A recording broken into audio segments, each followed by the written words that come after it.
Welcome to the 2022 DiLCo lecture series on digital language and communication. I'm Yanis. سرعتش خیلی بالای من اصلا یه دفعه دیگه با ضمنیت وصل شدم اصلا هیچی نتونستم. And please mute yourselves. I'm Yanis Androutopoulos from the University of Hamburg and will do a brief introduction before passing on to our speaker for today. DiLCo is a 3-year scientific network on digital language variation in context initiated in 2021.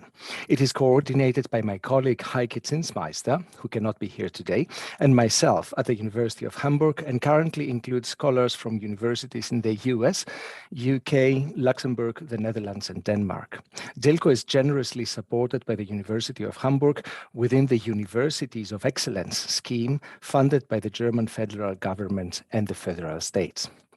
DiLCo aims to stimulate scientific exchange between various approaches to digital language and communication research within linguistics and to bridge gaps between qualitative and quantitative methods. To this purpose, DiLCo is organizing online and on-site activities such as conference panels, methods workshops, and the DiLCo lecture series. These lectures showcase cutting-edge international research by senior and up-and-coming scholars that draw on key concepts and topics in sociocultural linguistics to shed light on digital communication. We are recording these lectures to build up a repository that will be available open access from Hamburg University's video portal Lecture to Go. Please visit our website for more information. All the lectures are about 40 minutes long, followed by discussion. Feel free to post questions and comments into the chat during the lecture. I am now delighted to introduce today's speaker, Senator Dovchin from Curtin University, Australia. Senator is an associate professor, principal research fellow, and director of research at the School of Education at Curtin. She's also a Discovery Early Career Research Fellow of the Australian Research Council and editor-in-chief of the Australian Review of Applied Linguistics. Senator completed her doctoral dissertation at UT Sydney with Alastair Pennycook and has co-authored a number of publications together with Alastair and Shaila Sultana from Bangladesh, including the book Popular Culture, Voice and Linguistic Diversity, Young Adults on and Offline, published in 2017. Senator has also written the monograph Language, Media and Globalization in the Periphery, 2018, co-edited the volume Translinguistics, Negotiating Innovation and Ordinariness in 2019, edited a special issue on linguistic racism in the International Journal of Bilingual Education and Bilingualism in 2020, and is also the author of several other publications. Senator was identified as top researcher in the field of language and linguistics in Australian humanities in 2021. And among the top 250 researchers in Australia, again in 2021. Congratulations on that again. Senator's research is, I believe, best known for 2 lines of contribution. One is her empirical attention to digital language and communication in East Asia, especially in Mongolia, her country of origin, often in a comparative perspective with other countries and speech communities in the global South. The other is her development of a critical perspective to multilingual practices, whereby she uses the notions of translingualism and ordinariness to challenge essentialist views on multilingual communication. In this spirit, today's center will talk about the ordinariness of digital linguistic diversity in the global South. Thank you, Senator, for being here. The floor is yours.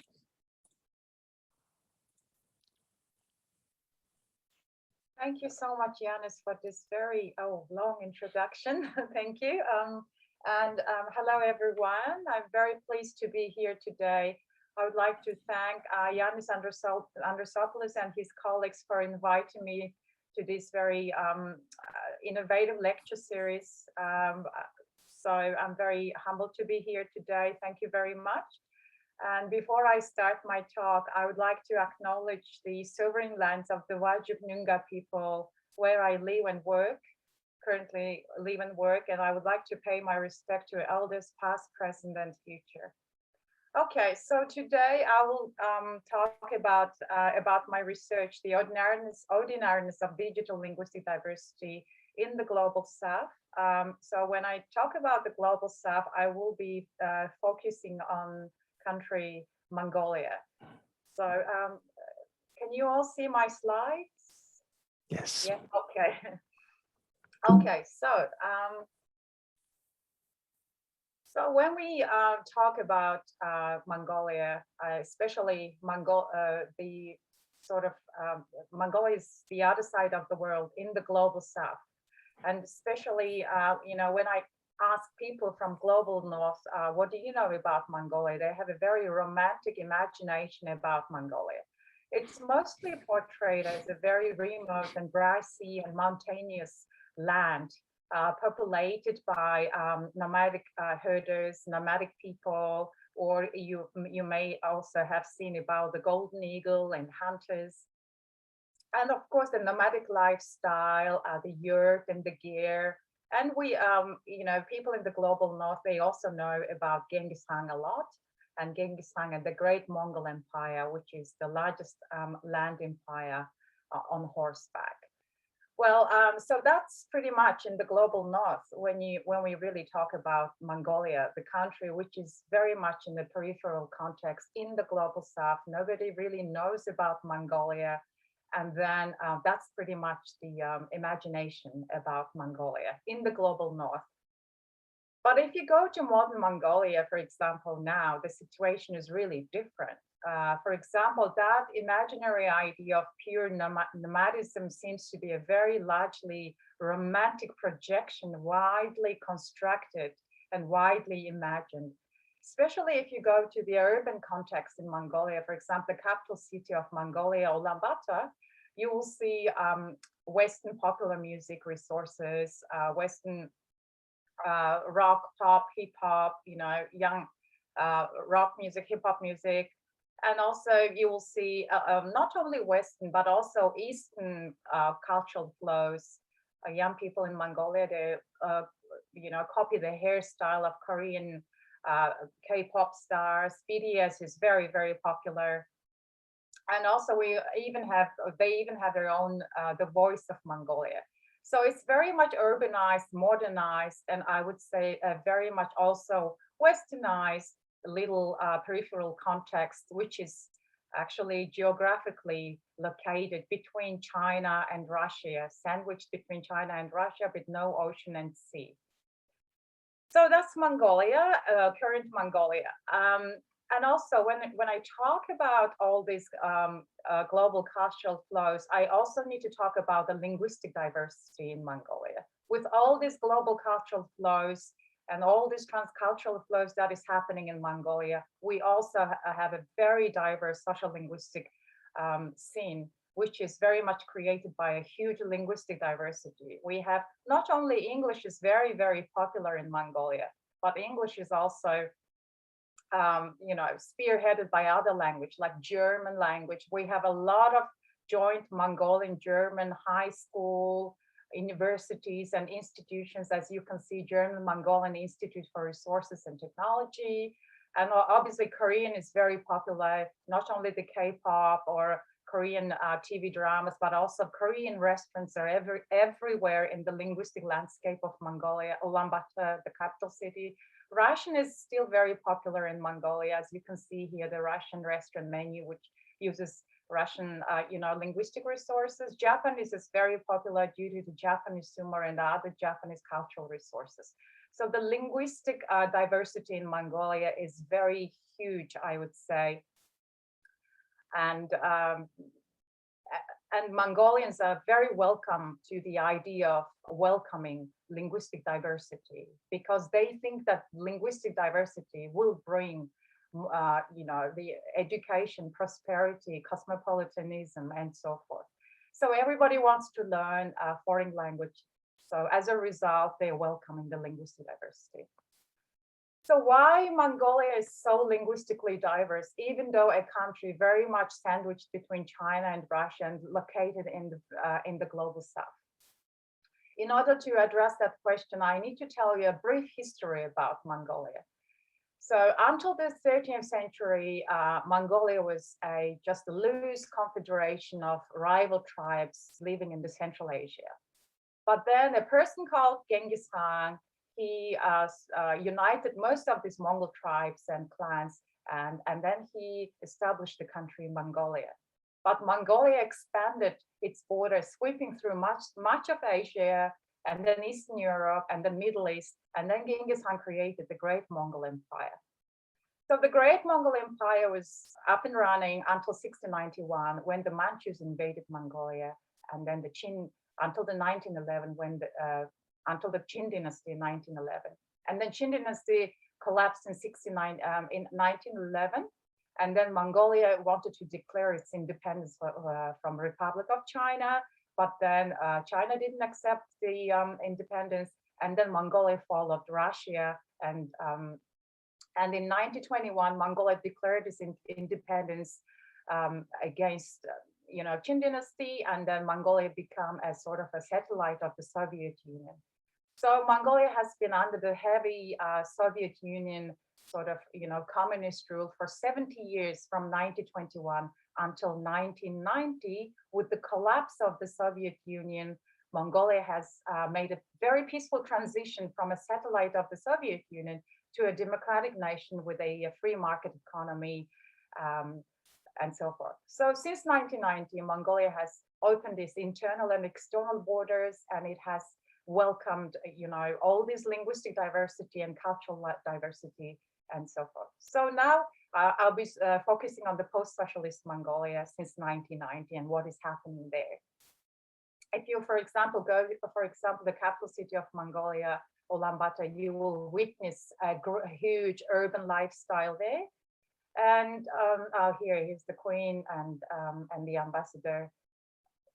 So especially in the digital space, of Mongolia, in post-socialist Mongolia since 1990, it has been indeed the most popular site to capture the linguistic diversity amongst modern Mongolians.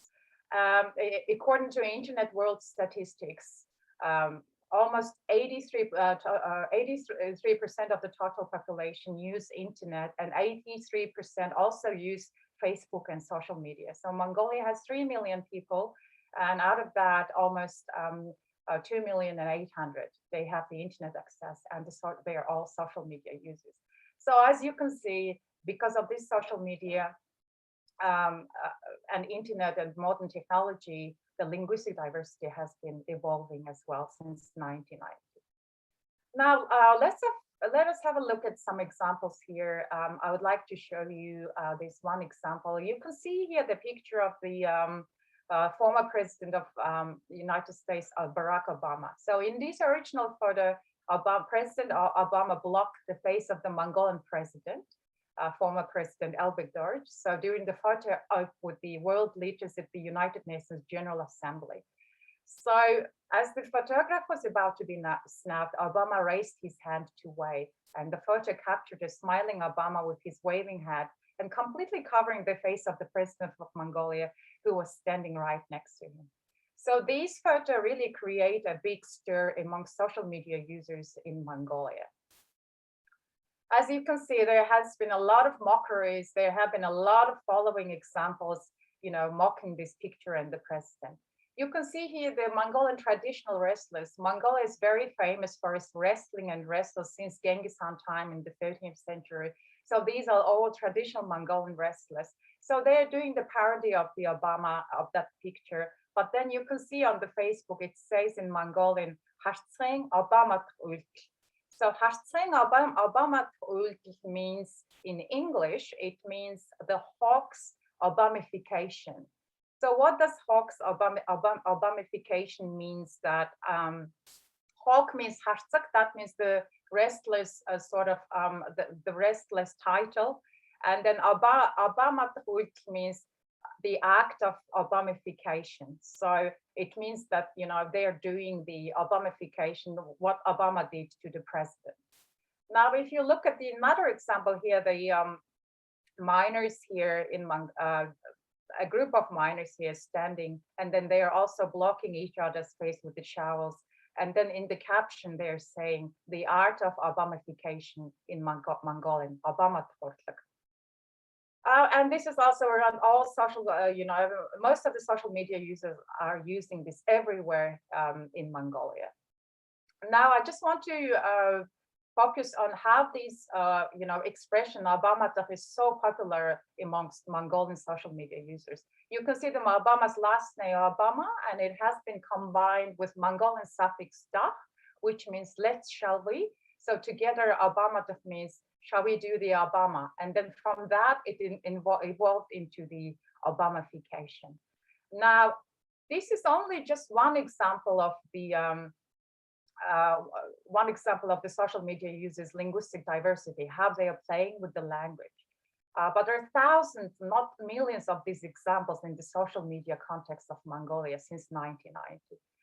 However, these social media users have been harshly criticized by traditionalists and purists in Mongolia, especially Mongolian linguists. Now, what they're criticizing about the social media users is they're sort of arguing for linguistic purism, which is the language ideology which recognizes that one variety of language is being purer or intrinsically higher quality than other language. And underlying concept of linguistic purism is basically to protect the language from the foreign influence, leaving it intact and pure. So one of the very famous scholars in Mongolia, Lotungin, for example, says, Mongolian border security has not yet violated, but its national language, Mongolian, has already been violated or contaminated by the foreign language, linguistic diversity, plus social media. Another famous linguist argues, the spread of this internet English in Mongolian language is an epidemic plague, which has infested Mongolian language with its head lice. So obviously they want to leave Mongolian language on its own pure, we want to follow the linguistic purism. There is another group of scholars in Mongolia who argue for linguistic imperialism. So we all know the linguistic imperialism by Philipson and Skattenkangas. So the main argument is basically for linguistic imperialism is basically English-speaking Western nations using English to suppress the other non-English speaking nations around the world. And then they're they're doing this imperialistic language ideas so that English can be used only, and the other languages are very much marginalized and minority languages. So many Mongolian scholars argue that English, and not only English, other Western languages like German and French and Korean and Chinese, they are trying to imperialize this small country in the global South Mongolia. So we really need to protect the Mongolian language. And social media is playing a major role in that. Social media users are monkey-like identities, arrogant, weird, dim-witted. They only have the Mongolian facial features, but then they're polluting the native language through the usage of internet, social media, English, followed by other Western languages, and so forth. So these are the two main language ideologies since Mongolia became a democratic country since 1990 in terms of social media and the linguistic diversity. Now, if we seek to address actually so these language ideologies and this research I was doing in terms of linguistic diversity and social media users, it made me question a lot critically. So the first question that came to my mind was, I had to ask myself a lot. Actually, are these foreign languages or Western languages? If you're saying that we're getting Americanized or Westernized, we also have Korean and Chinese and Japanese. So all of these languages, are they really contaminating our Mongolian language? Do we need to really feel threatened by these languages? Our social media users are the main, participants who are contaminating Mongolian language. Or are there any other ways to think about this? So these were my questions after these language ideologies. Now, I would like to take your attention to the theory of relocalization, which is in recent post-structural theoretical framework, a lot of social media scholars, digital media scholars started arguing for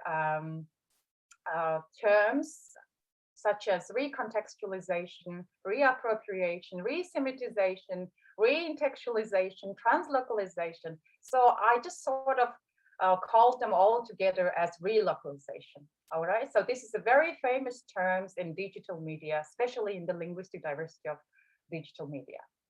Now, what do I mean by relocalization? So I will be very quick here. I don't want to go over and over about this, but the main ethos of the relocalization is basically new forms of languages, linguistic structures, new forms of expressions and terms they can be created based on the combination of linguistic and multimodal resources, which are taken from the original context of use or local context of use, and they can be reused in a space for a totally different or new purposes.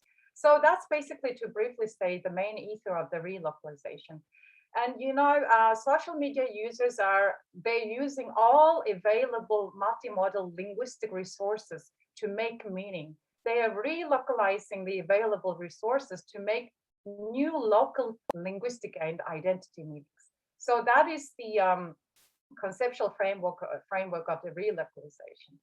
Now, if we're going to look at this example from the perspective of relocalization, for example, here you can see another Mongolian social media user. She's posting her picture here. She's traveling throughout Europe, and she started posting all these photos of her in rings.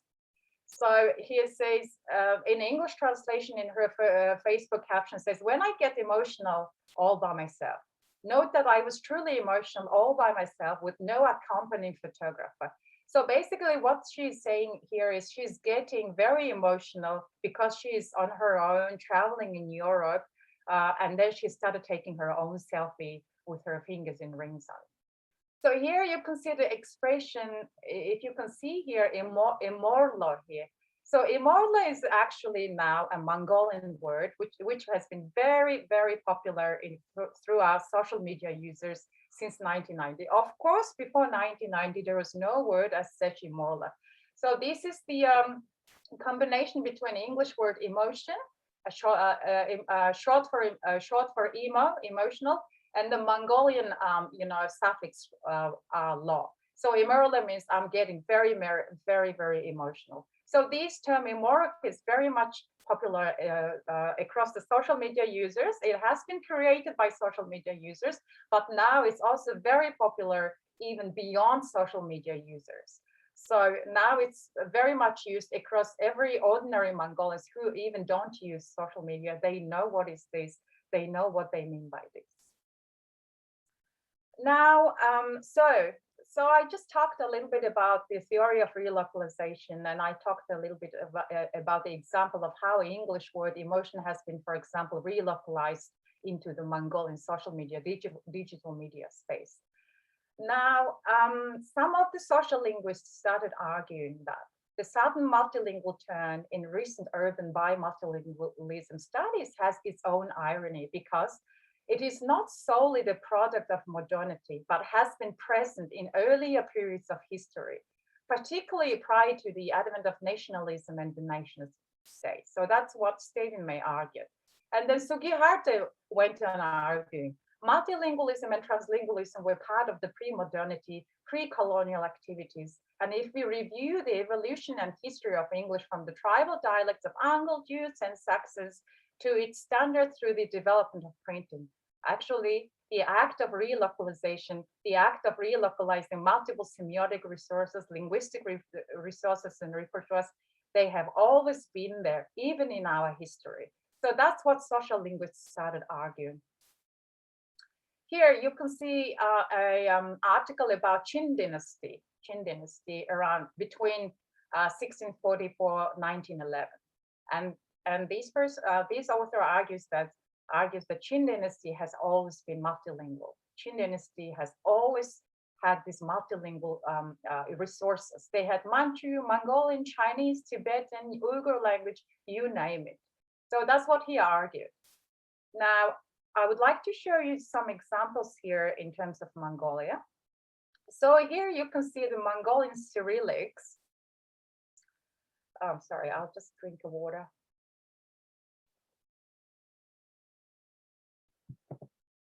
Mongolian Cyrillic language, and here you can see the Mongolian traditional script called Uyghur script.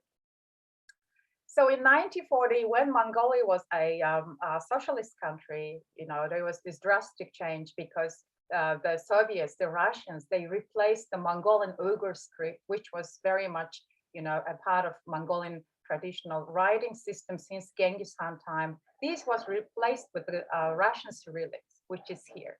So now Mongolian standard orthographic system or Mongolian standard written system is Russian Cyrillic. It's not Mongolian old script anymore.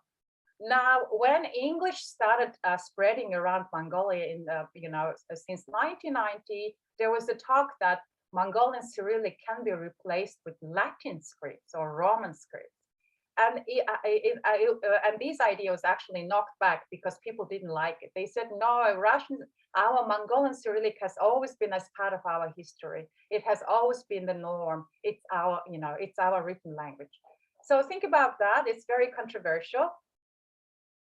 Now, if you look at the other social media websites in Mongolia, you will see a lot of Russian expressions, Russian terms and terminologies. This is because the Russian language was one of the most important foreign language for everything, for political, social, economic discourses when Mongolia was a socialist country.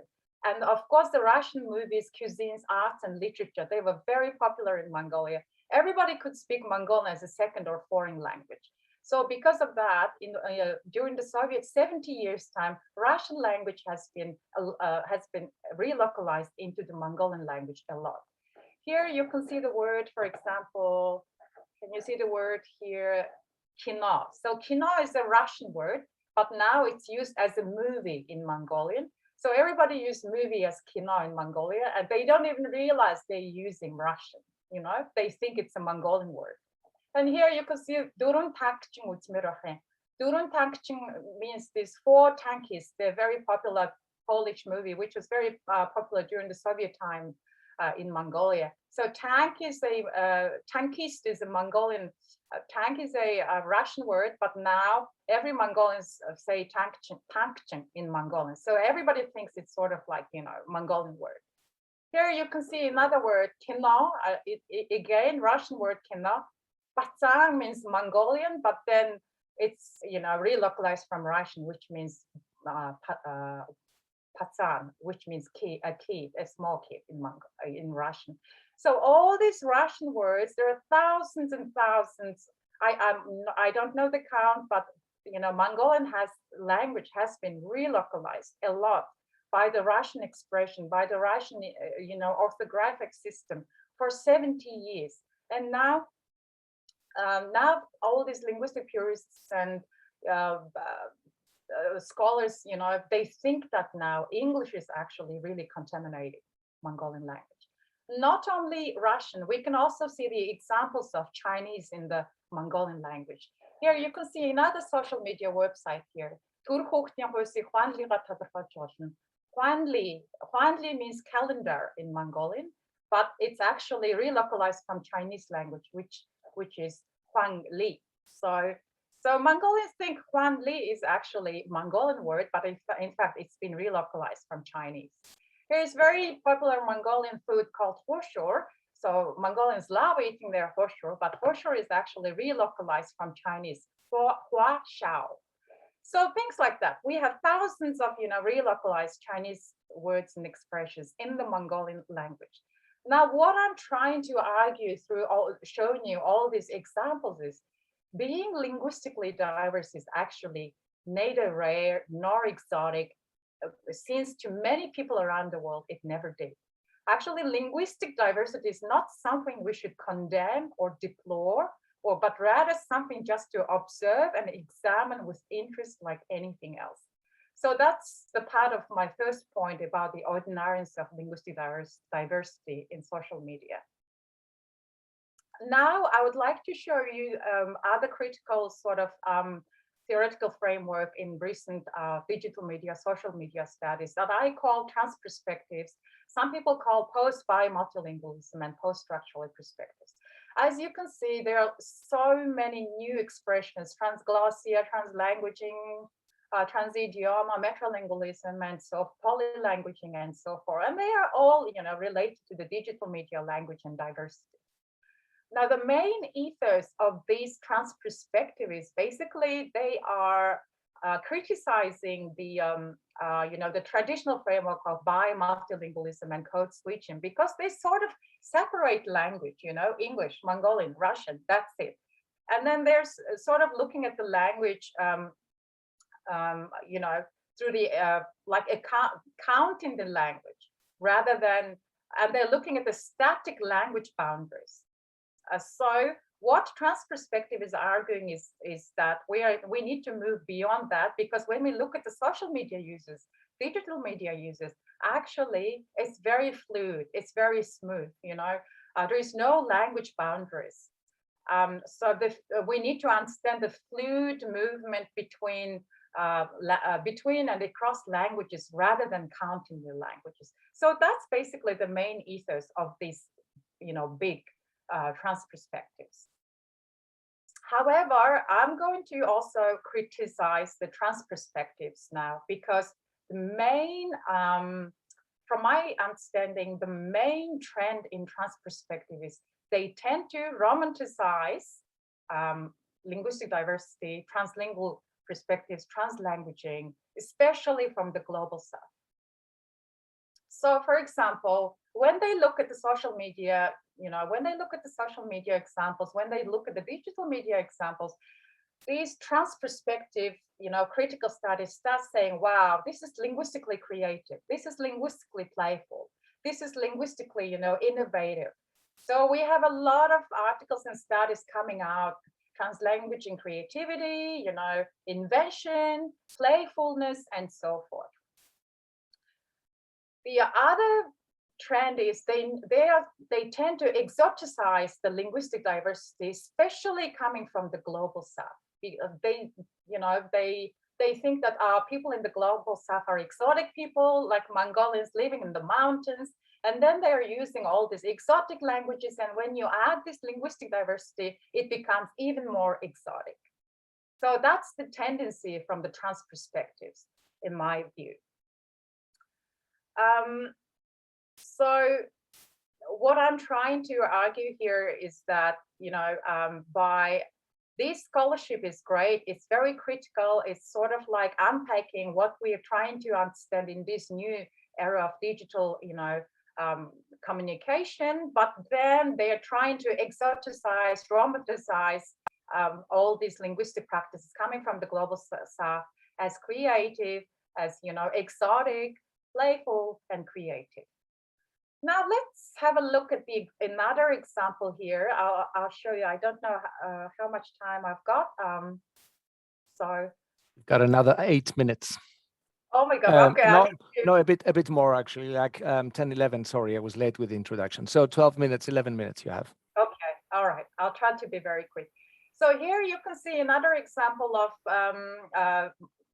Mongolian people. Here, Mongolian former president Elbek Derj. And here's also, you can see the Japanese sumo wrestler, but actually he's not Japanese, he's Mongolian. His Mongolian name is Dovchin, but his sumo title is Hakupo. He is one of the most, legendary Japanese sumo champions in current Japanese sumo world.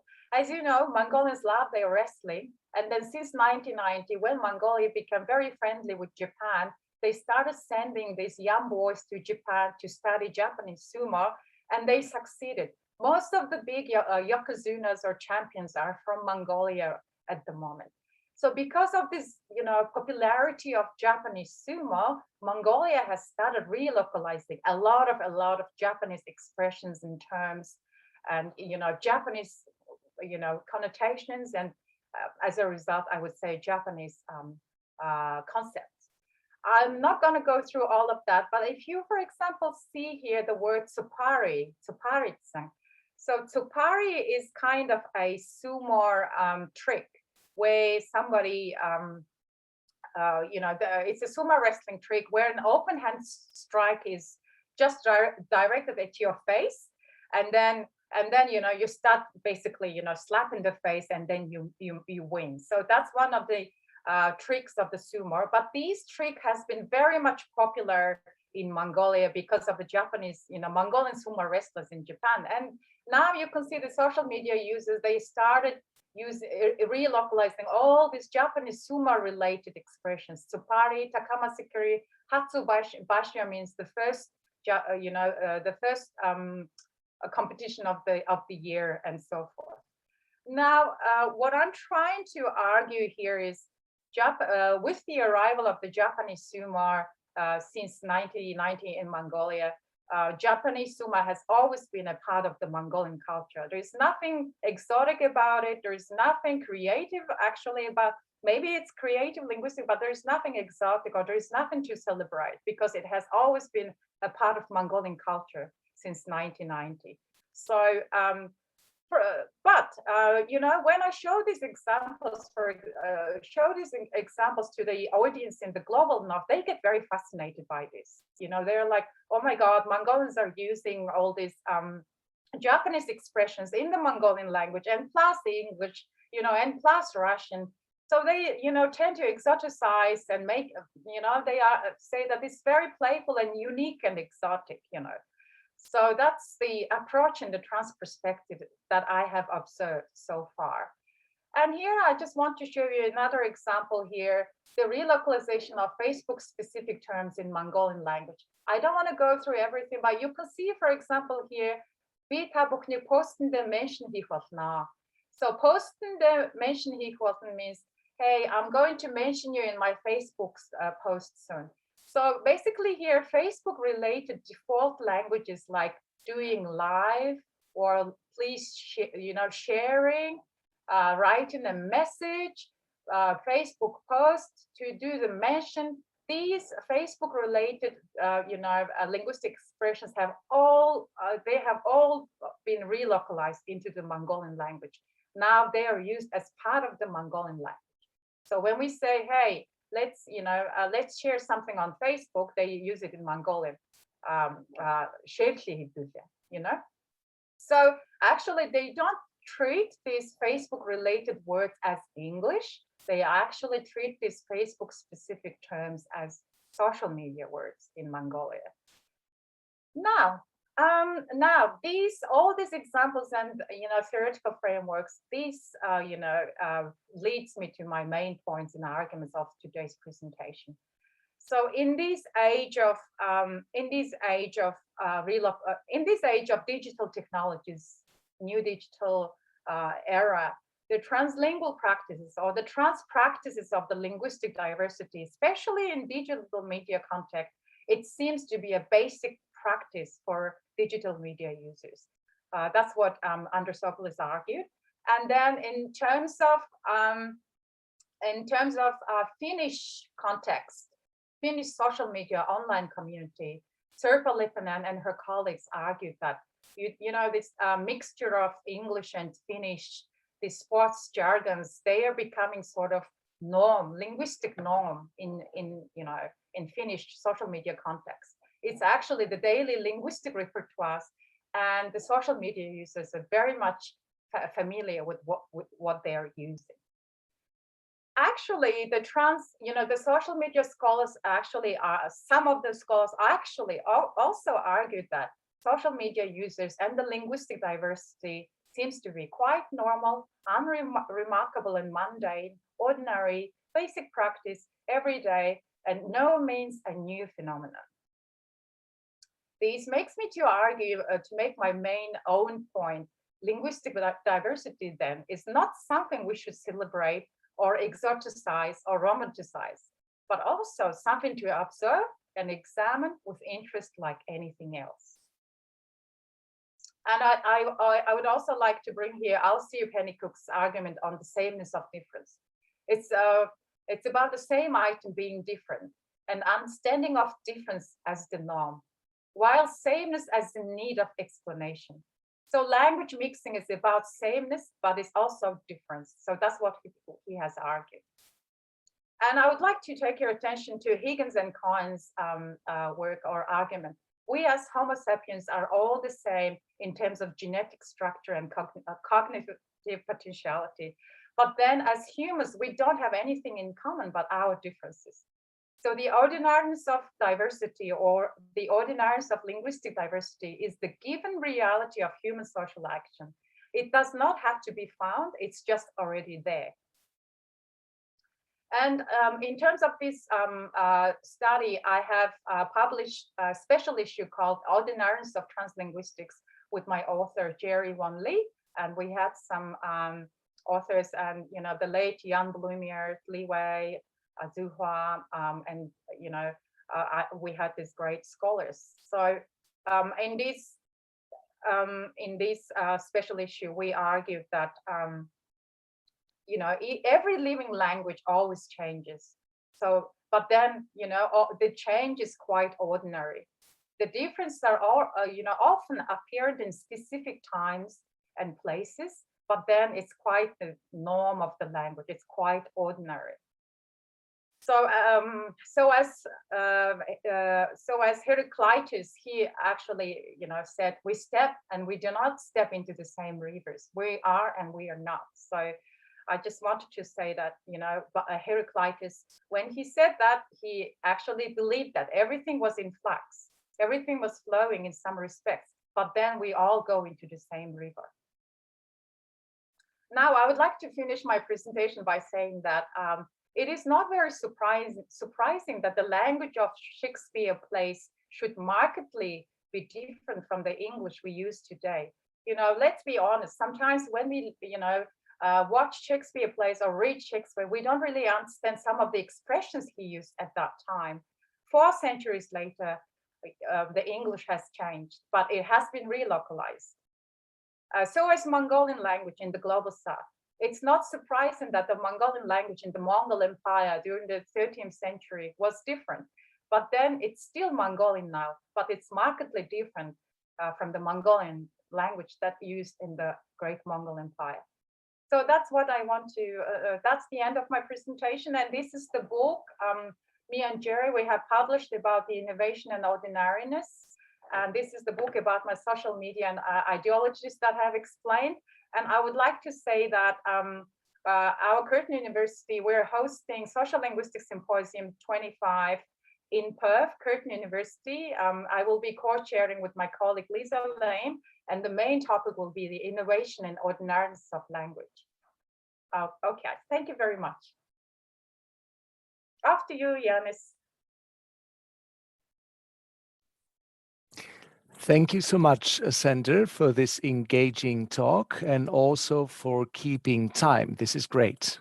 I think you can see the yellow hands clapping to the side. We have ample time for discussion, certainly 15 minutes, maybe a bit more, depending how it goes. If you want to contribute to the discussion, raise your yellow hand, please, so that I can keep note of on who's first, who's second, or post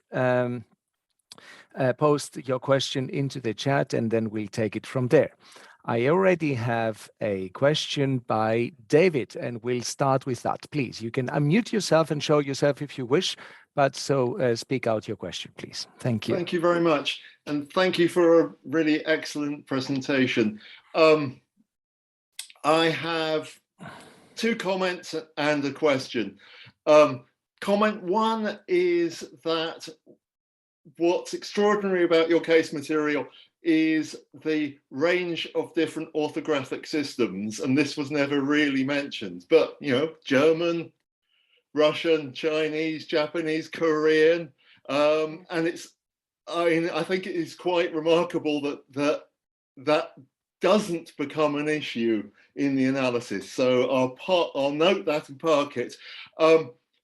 My work is based on the Cameroon-Nigerian border, a very different environment full of ordinary multilingualism. And one of the things that I and my colleagues have looked at is the way that language shift is less about old imperial languages but more about shifts between different local languages. And I'm wondering what the contemporary dynamics in between different versions of Mongolian, for example, might be. But my biggest response, my biggest question is that to the talk is that if one takes this approach seriously, surely what this means is that monolingualism, particularly as an ideology, becomes bizarre and deserving of study. I mean, it may be some people might want to say, this is all about imperialism, it is about the development of the nation state. But I think there's more than that going on. And I don't know whether you want to reflect on the converse to these forms of translanguaging, monolingualism. How bizarre is it? Thank you. Thank you very much, David. Yeah, your comments and questions are really sort of like exactly what I was exactly what I was trying to sort of like, argue or point out. So I would start with the last big question, but I guess the last big question is sort of a rhetoric question, isn't it? It's sort of like a, I would say, just a comment point about how all this idea, if we take this idea of ordinariness of linguistic diversity, then the ideology of monolingualism is it's deconstructed. So, and I agree with that, because as critical applied linguists and transperspectives, relocalization, the main ether is basically deconstructing the monolingualism, not even monolingualism, deconstructing bilingualism and multilingualism, because multilingualism is also about pluralizing monolingualism. If you look at the bilingual studies, we're looking at the English and Spanish, but then, we're just focusing on the Spanish and then focusing on the English separately. So basically we are sort of like pluralizing bilingualism and multilingualism. So the idea of transperspective is basically to deconstruct the monolingual ideologies. By monolingual ideologies, I have presented these two ideologies about linguistic imperialism and linguistic purity, which are very, very popular in Mongolia. Not only the linguists and scholars, but also amongst ordinary people. But then I guess we have to very much critically look at what is really happening in the social linguistic realities in the linguistic diversity of Mongolia. So that was the point. But then the other point was, we shouldn't be really surprised what is happening, because it has always happened. It's just part of the human being are being different, but then it has always been there. So that's the idea. I don't know if I have answered your question, correctly, but then another question was, what is the dynamic of the local Mongolian language varieties in terms of linguistic diversity, which is a really good question as well, because I've just talked about foreign languages since 1990, when Mongolia became a democratic country. But in these dynamics, Mongolian language has always been a part of this dynamic. For example, Mongolians speak, 95% of Mongolians speak just Mongolian, but they are spoken by the majority ethnic group called half Mongolians. So half Mongolians speak just standard Mongolian, In Australia, we speak standard Australian English. In Mongolia, they speak standard Mongolian. And then the rest of the 5%, they speak some ethnic minority languages, such as Kazakh language, Tuva language, and so forth. And then in this dynamic, Mongolian language is also, okay, sorry, I'll just finish. In this dynamic, there's a lot of discrimination, a lot of monolingual ideologies about Mongolian language, because You know, they want to leave the standard Mongolian language as intact and pure, and then other dialects and other varieties of Mongolian language, they become the exotic and the other language. Thank you very much. Sender, maybe you would like to take up the question on scripts and the writing systems of Mongolian. This is something I had on my list as well. David raised it. Yes? Yeah, okay. So the script is basically, I have explained, Mongolian old traditional script is Uyghur script, which has been the written system of Mongolia since Genghis Khan. So when Genghis Khan, you know, he established the country Mongolia, he said, well, we only have a spoken language now. All these Mongol tribes are just speaking to each other with this language, you know, and I call it a Mongolian language, right? But then he thought, well, as a great Mongol empire, we need a written language. So he called this a very popular scholar called Tatatunga, and then he asked the Tatatunga to create a written language system for Mongolian language. And Tatatunga did a very great job. He did the Mongolian, you know, he transformed the spoken Mongolian language into the written Mongolian language. And we have been using that for years and years and thousands of years and years until we became the satellite of the Soviet Union. So the Russians, they replaced the old Mongolian script into the Cyrillic Mongolian, right? Cyrillic Mongolian. And then Mongols just left the Uyghur script. And then they used Cyrillic Mongolian for 70 years, and they still use it now as the standard Mongolian orthographic system. But then English and other languages have started coming to Mongolia, and then government said, how about we change the Cyrillic Mongolian into Latin and Roman now, because we are getting very much modernized. And then people said, no, Russian Cyrillic is part of our tradition. It has always been there. It's our ordinary orthographic system. We don't want to change that. So this ideology is interesting and controversial because, you know, once our old Mongolian script has been replaced by Cyrillic, but now apparently Cyrillic is the main orthographic system. But now there is another very big trend in the Mongolian society that they want to go back to the old Mongolian script, Uyghur script. But then there are lots of controversies and issues around that, and they have never reached a consensus at the moment. As for other scripts, you can see in the social media space, you can see Roman, Latin a lot. Mongolians, they actually don't use Cyrillic Mongolian when they go to the social media space. They just completely, Romanize or transliterate the Cyrillic Mongolian into Latin script or Roman script. So that tells you that Mongolian social media users, they're just using the most convenient way of using social media. So for them, it's very convenient to use the Latin and Roman because sometimes it's very hard to, to change into the Cyrillic Mongolian keyboard. You know, some computers have no Cyrillic Mongolians.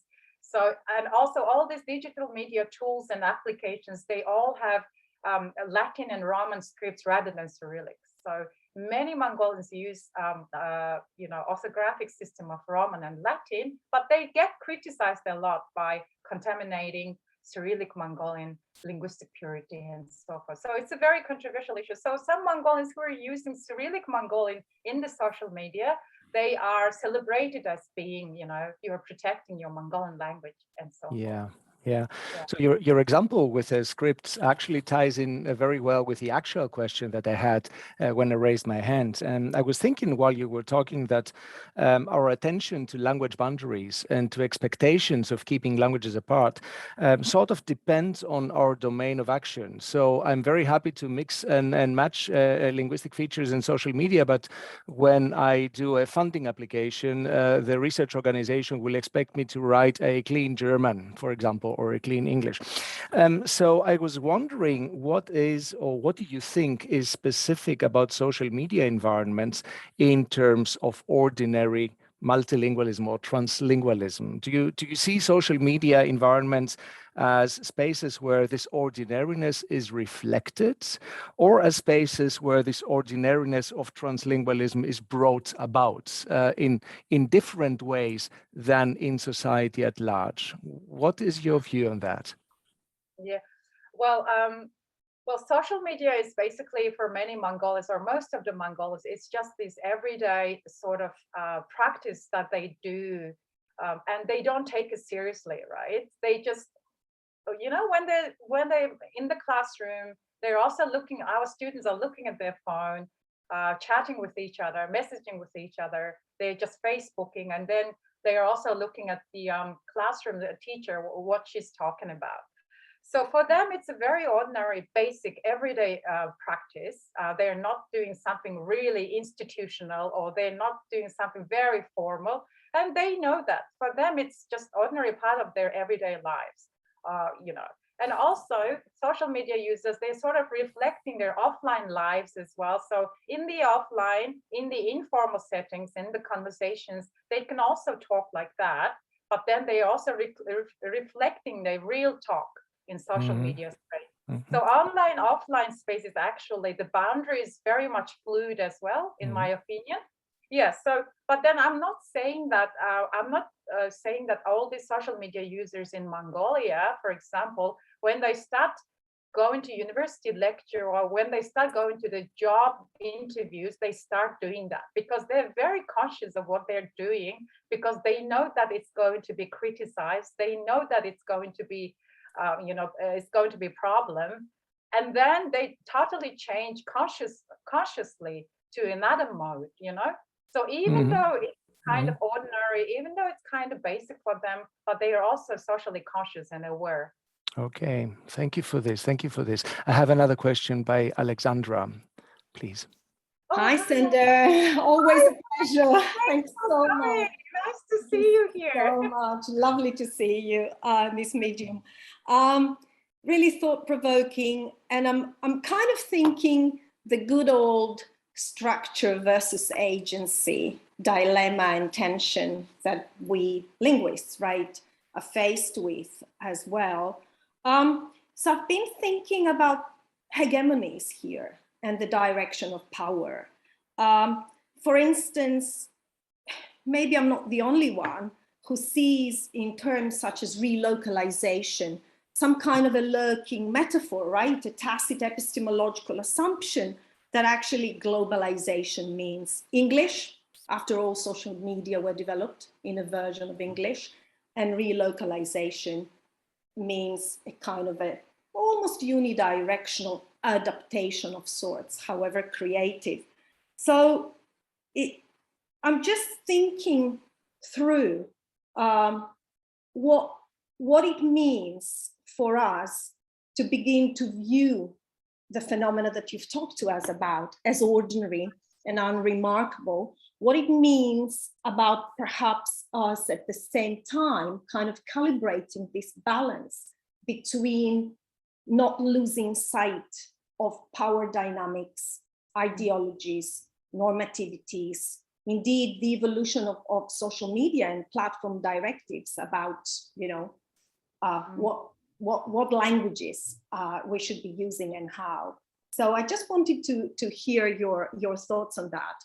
But by the way, I do absolutely agree with you in terms of the over celebration and you know, all this exoticization that comes with translingualism and all the rest. That yeah. Thank you, Alex. I need to think about your question more seriously, but I think that I do agree what you have said. You know, we also should not lose the sight of the hegemony. We should not lose the sight of the structure, because it's always about the dynamics between the structure and agency. And these ordinariness and innovation is also about basically, it's also about the structure and agency as well, because for young people, for social media users, it can be innovative, creative, but then it's quite ordinary for them. It's quite a normative part of their everyday lives, right? And especially, for example, social media users from the global south, or even in the offline context, when they start linguistically, you know, being diverse and hybrid, or using translanguaging and so forth, for them, it's very normal. For them, it's very ordinary. But from the structural point of view, you know, from the hegemonic point of view, it's not normal. It's not ordinary, because they need to follow that standard. They need to follow that norm. They need to follow the national order of things, you know. So I think the research gap in translinguistic is they also focus a lot on the agency, and sometimes they tend to lose the structure. So I think we also need to really focus on what is the disparity, you know, what's really happening, what's the disparity of this, diversity, for example. What these translingual, social media users, they are actually, thinking or writing in terms of, structure, in terms of hegemony, in terms of national order of things. So I guess this dynamic needs to be more, this needs to be discussed more by us linguists. Yeah. Thank you for this. We'll conclude with one question from the chat and one question by Katharina König, and then we'll stop. The question in the chat is by Sibu Siso, who is also present, and the question goes, what is the influence of ordinary multilingualism in social media on other applied linguistic issues in Mongolia, such as probably language policy in organizations, language teaching, I don't know. Senda. Yeah, well, social media is obviously one of the most, colorful research space in this, area. Like if we want to look at the linguistic diversity, hybridity, translanguaging, and so forth, we go to social media in Mongolia because it's just so dynamic. Not only we're talking about linguistic resources, we're also talking about other modalities and semiotic resources, right? The links, the symbols, and so forth. So when we talk about the linguistic diversity, we go to social media, but then it becomes very ordinary. But then we can also move beyond social media and other, say like other popular culture resources like popular music or sports or, the song lyrics. It's also very much similar to social media. Even the linguistic landscape in the city, it's very much, trans sort of, landscape. And then for these people, of course, it's very ordinary and basic. But then, as I mentioned before, when you go to the language teaching, when you go to the more structural, structural sort of upwards, it becomes very different, because that ordinary starts becoming very problematic. That ordinary, they deconstructed based on some ideologies, based on some ideas. So that's basically the tension between, I guess, the ideologies of national order of things and the ideologies of ordinary people. All right. And I'll pass on to Katharina, who is going to be our next speaker as well on June 16 in the afternoon. Here you go. All right. So I'd like to go back to Alexandra's comment first. So I'd like to raise or say re-raise the issue of practices. So the question of what it is that speakers or users in terms of social media actually do with language.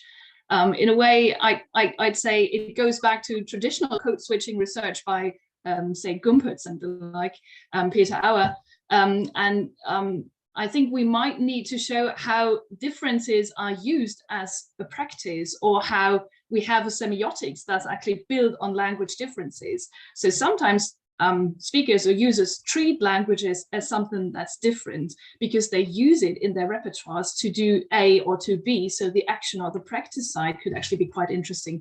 So in terms of the criticism you raised against trans perspectives, I think it's basically an argumentation against structuralist theories of code switching and not so much against practice theories of code switching.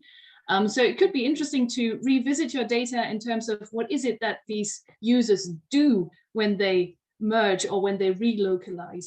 And I think there is, this idea of difference is in there. They know, as you also said, that they do something with language when they relocalize those resources.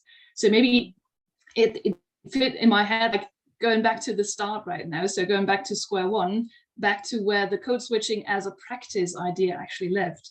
But to do that or remodelize that under, say, an umbrella idea of relocalization and ordinariness. Yeah, I absolutely agree what you said. Thank you very much. So I guess the main point we are trying to make here is basically the idea of the traditional classic idea of code switching is still there.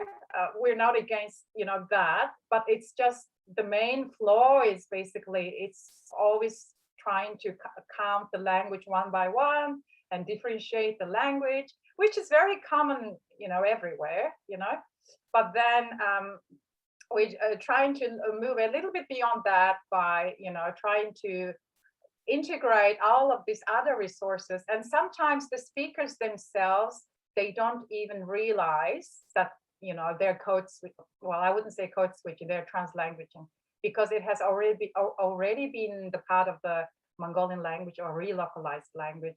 So that's why it's been so it is so ordinary for them, I guess. That was the comment. So more like a comment which I can reflect in my future studies. Thank you.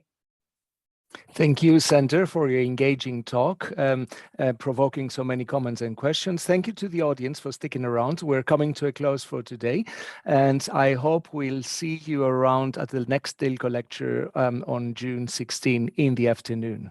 Have a nice evening or afternoon, depending on where you are. Bye-bye. Thank you so much. Bye, everyone.